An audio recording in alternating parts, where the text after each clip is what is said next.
प्राचीन उज्जैन अपने राजनीतिक और धार्मिक महत्व के अलावा महाभारत काल की शुरुआत में शिक्षा का एक प्रतिष्ठित केंद्र था।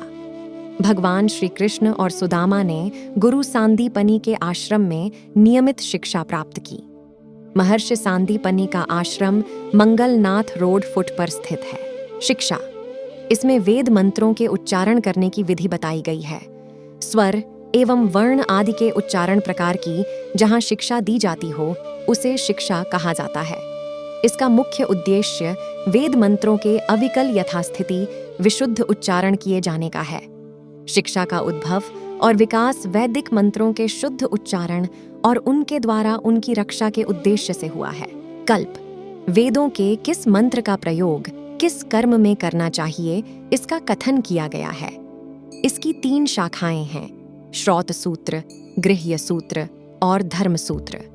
कल्प वेद प्रतिपादित कर्मों का भली भांति विचार प्रस्तुत करने वाला शास्त्र है।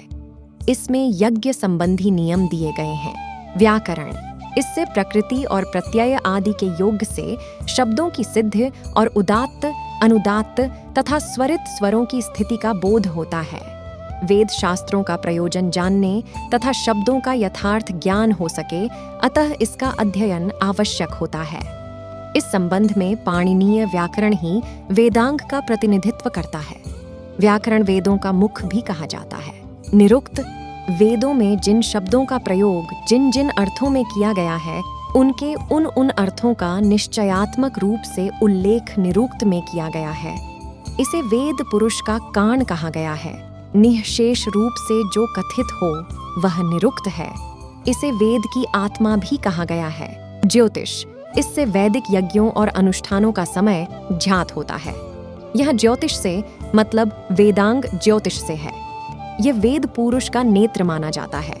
वेद यज्ञ कर्म में प्रवृत्त होते हैं और यज्ञ काल के आश्रित होते हैं तथा ज्योतिष शास्त्र से काल का ज्ञान होता है। अनेक वैदिक पहेलियों का भी ज्ञान बिना ज्योतिष के नहीं हो सकता। छंद, वेदों में प्रयुक्त गायत्री, उष्णिक आदि छंदों की रचना का ज्ञान छंद शास्त्र से होता है। इसे वेद पुरुष का पैर कहा गया है। ये छंद वेदों के आवरण हैं। छंद नियताक्षर वाले होते हैं। इसका उद्देश्य वैदिक मंत्रों के समुचित पाठ की सुरक्षा भी है।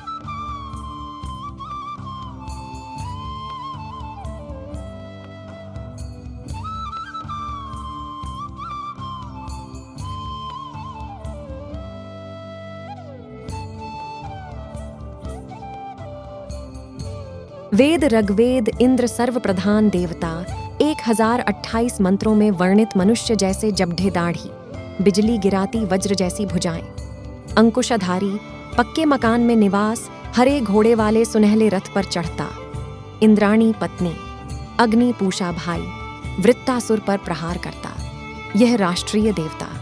अग्नि 200 मंत्रों में वर्णित यज्ञाग्नि में संबंध घृत का पृष्ठ, ज्वाला के केश, लाल दाढ़ी मूंछ, तीखी दाढ़ें, सुनहले दांत, जीभ से हवि खाता, जलती ज्वाला के सिर से सर्वत्र विचरण करता, आरंभ में बाल वत्स के समान, घोड़े के समान यह हवि को देवताओं तक पहुंचाता, घी लकड़ी भोजन, पिघला मक्खन पेय दिन में 3 बार खाता, लपटें छम्मच हैं, सोमरस का पान, रात में घने अंधेरे को भगाता, मार्ग इसका काला, जंगल जलाता, इसका धुआं आकाश थामते खंभे जैसा, सोने जैसा चमकता रथ, 2 या अधिक लाल घोड़े खींचते, सांदीपनि मुनि, श्री कृष्ण, बलराम, सुदामा जलती अग्नि को हाथ जोड़े नमन करते हैं अथवा इंद्र को प्रणाम करते हैं। यजुर्वेद, यज्ञ प्रधान, पंख फैलाए पक्षी जैसी वेदी, सांदीपनि मुनि, श्री कृष्ण, बलराम, सुदामा को यज्ञ कराते हुए। सामवेद, सांदीपनि, श्री कृष्ण, बलराम, सुदामा को सा, रे, ग, म, प, ध, नी स्वरों का अभ्यास कराते हुए। अथर्ववेद, सांदीपनी श्री कृष्ण बलराम सुदामा को जड़ी बूटियां तोड़ते, रस बनाते, खरल बत्ते से पीसते, रोगी के शरीर पर लगाते, दवाई पिलाते हुए।